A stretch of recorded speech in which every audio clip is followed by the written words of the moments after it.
My ideas come from the world, from my deep curiosity and empathy, I think, for stories that are often in the dark, or I kind of hear something or feel something, and it's like, well, where is that thread going?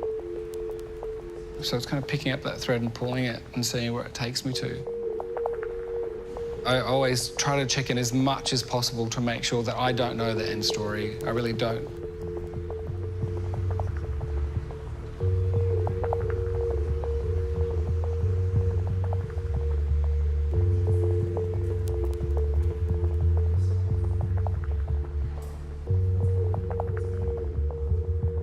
I'm very much go with the flow kind of artist. Get in the boat, down the river. Don't freak out, just chill out.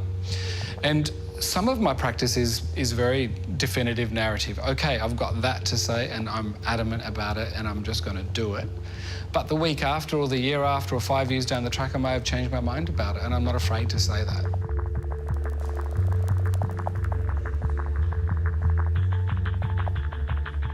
I think that when you're entering into an art world and you do decide that maybe you're an artist or that gut decides for you, and you think, what is this doing to me? It's really important to keep following your gut. And even though that you may have conflict with other artists or yourself or curators or society, I think you have to kind of push through that.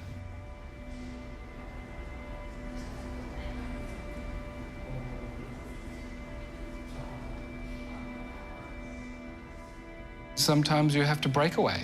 I think it's that kind of instilling of your own independence. Sometimes it means leaving a collective, and leaving that can be a bit traumatic. And I think that's something significant for that. For me, my practice has been even about the labelling of Indigenous. There's always been this issue with this kind of labelling, and it's a very complex labelling. But at the end of the day, it's up to the individual.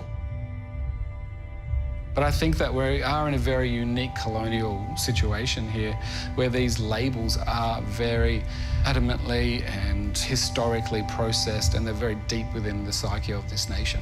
And I think to kind of break away from that and to even say, OK, I'm not going to do that anymore, I'm going to walk my own path, that was something that was significant for me. Because there is a cusp where in my own practice in the last 20, 25 years, I didn't really believe in certain pathways. I saw them, I thought I wanted to walk that pathway, but I didn't believe that that was the best pathway to express myself.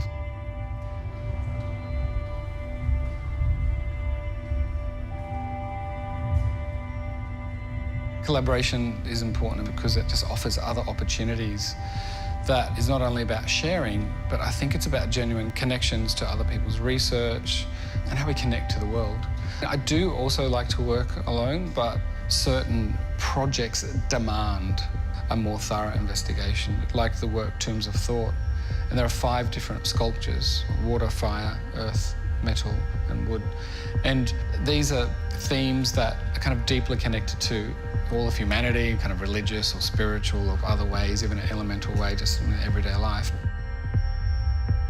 That collaborative process was very enriching. And it was an experiment. I didn't really know some of the artists very well. One is Shiraz Bayou from Mauritius, who's based in London. Rushdie Anwar, who's Kurdish, who's based in Bangkok in Australia. Vered Snee, who's Israeli, based in Toronto. And Moyin Kiki, who's Ainu from Hokkaido in Japan. And their own practices are varied. So how we all worked together was really about kind of teasing out those other methods. And I can't speak for everything, and I've never really been an artist to think that I can speak for everything. So in many ways, I, like many people of the world, I think all of us kind of like we stumble through life. I think it's when you grab someone's hand and you go, whoa, okay, there's a frisson, you know, and you can kind of allow something to come out of it that is exciting or not. So my collaboration is not just about an arts practice. It's about connecting to communities. It's about connecting to parts of myself, even. You know, I don't see my path as singular. It's like this fuzzy ball. And it's taken a while to accept that that's what it is.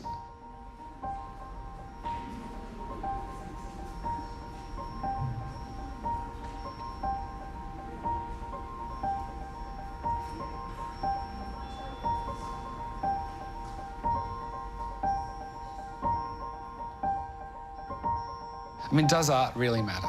That's the question. Does it matter? I don't know if art matters. I mean, I was very curious about if it actually works. It's really, I think, about does feeling matter, does creativity matter? Like, how are you kind of drawn to these different elements of our society? It's not that I'm not an advocate for art. I love art. But then again, you know, I don't like all art. And I think that's important. It's important not to like things. It is about the conversation. It's about the discussion. And I think that we need more spaces for that to be opened up in arts practices. It's okay not to like something. It's okay to say, I don't agree with that viewpoint. So I think that I would dare to say that it's a lot more of an expansive, kind of wildly beast.